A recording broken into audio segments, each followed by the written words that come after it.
Hello viewers, if you are new to the channel, please hit the like and subscribe button and share it with your friends.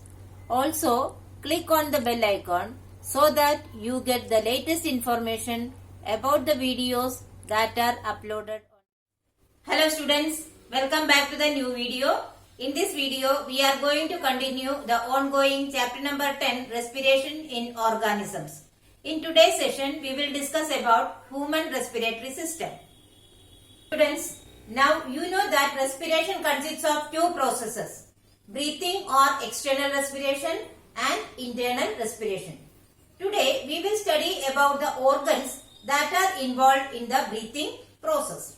So, in humans, the external respiration involves several organs that together form the respiratory system. So what does the human respiratory system consists of? All the organs that are involved in the external respiration. So there are many organs. All these organs of the human respiratory system we can put in three major parts.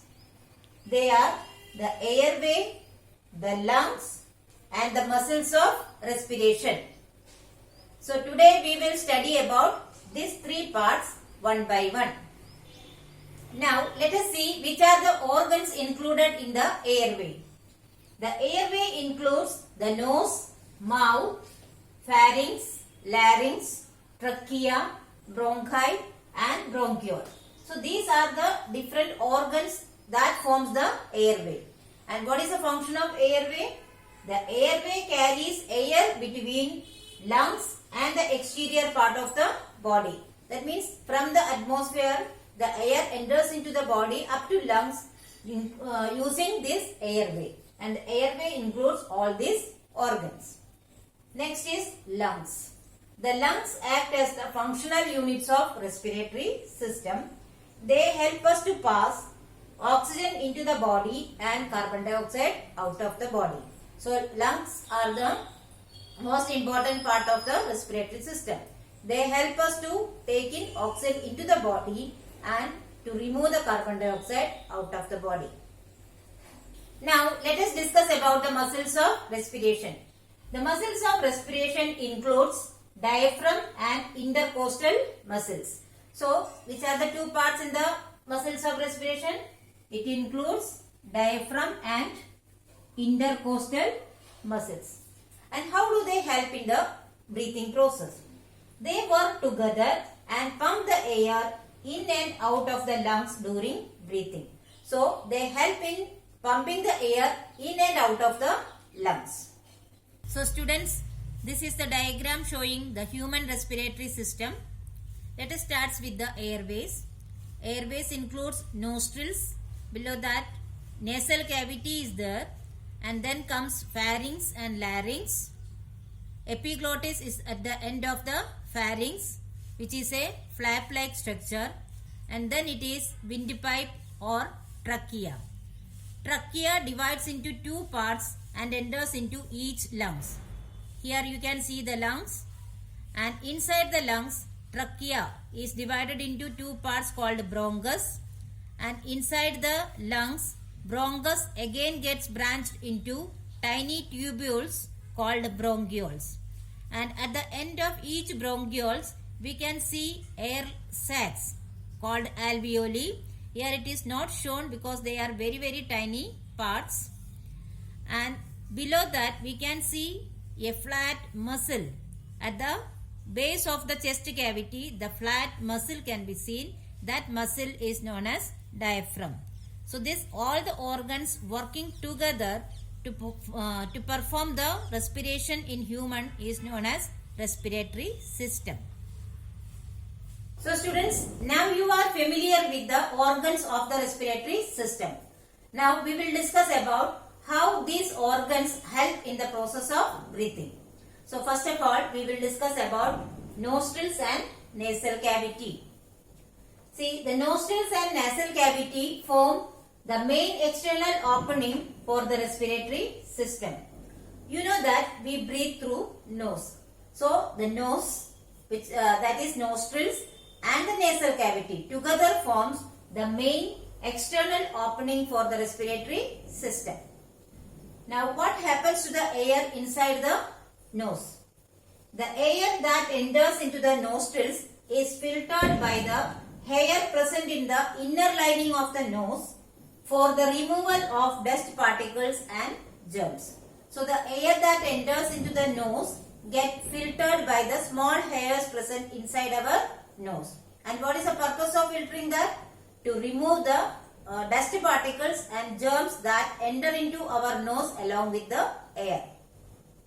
Next, in nostrils, the inhaled air is moistened by a slimy substance called mucus. You know that we breathe through the nose. So inside our nose there is a sticky slimy substance. And what is it called? It is called as mucus. And what is the use of it? This mucus make the inhaled air little bit moist. When the inhaled air becomes moist, it will help the dust particles to get sticked into mucus. So mucus also help to remove the dust particles. Now the blood circulating in the inner lining of the nose warms the inhaled air before it enters the nasal cavity. So when the inhaled air is filtered and moistened by the hair and the mucus, the inner lining of the nose, which contains so many blood capillaries, and that blood warms the inhaled air. So filtered, moistened and warm inhaled air enters into the nasal cavity. Now let us discuss what is pharynx and what is its function. The pharynx is a funnel of muscles that extends from the respiratory opening to the esophagus and larynx. Okay. So pharynx is the funnel of muscles and it joins the respiratory opening called nasal cavity and the esophagus or food pipe. And what is its function? The pharynx is used for swallowing food as well as breathing. So it allows the food as well as air to pass through it. So to avoid the mixing of air and food, there is a flap-like structure, and that structure is called as epiglottis. So what is epiglottis? It is the flap of cartilage located in the throat behind the tongue and in front of the larynx. So cartilage structure called epiglottis prevent or separate food and air from while entering through the pharynx. Now let us see what is larynx and its function. Larynx is in continuation with the pharynx. So from the pharynx, air enters into the larynx, and larynx is commonly called as voice box. So what is the another name for larynx? Voice box. The larynx is a part of the upper respiratory tract and it performs two main functions. Which are they? First one is to provide passage for air to enter into the lungs, and second one is it is a source of vocalization. So what is the first function says? It provides the passage for air to enter into the lungs. It means that air passes through the vocal that is voice box before it enters into the lungs. Second one is it is a source of vocalization. That means sound is produced inside the voice box, or it helps to produce the sound. Now we will discuss about trachea and bronchus. The air from the pharynx reaches to the trachea or windpipe. So trachea is the another name for windpipe. So the trachea is made up of muscle and elastic fibers with rings of cartilage. And the trachea gets divided into two tubes called bronchi, which enters into each lung. So from the pharynx, air enters into the trachea. It is a muscular tube, and it has got the muscles and elastic fibers. And the trachea gets divided into two tubes, and each tube is called as a bronchus, and the bronchus enters into lungs. Okay. In the lungs, each bronchus further divides into tiny tubules called bronchioles. So, when the bronchus enters into the lungs, they again get divided into small tiny tubules. These tubules are known as bronchioles. Further, bronchioles terminate into tiny air sacs called the alveoli. What does it mean? At the end of the bronchioles, we can see tiny air sacs, and these air sacs are called alveoli. Alveoli is the plural form and alveolus is the singular form. What is the function of alveoli? They provide a larger surface area for gaseous exchange of oxygen and carbon dioxide. That means alveoli is used for exchanging oxygen and carbon dioxide. And to make this function possible, the walls of the alveoli are very thin and moist. And also, alveoli are surrounded by a dense network of blood capillaries. So, alveoli surrounded by the blood capillaries make the exchange of gas possible. That means oxygen is entered from air sacs into the blood, and from blood carbon dioxide enters into the alveoli. This way the gaseous exchange is made possible inside the alveoli. Now we will discuss about lungs.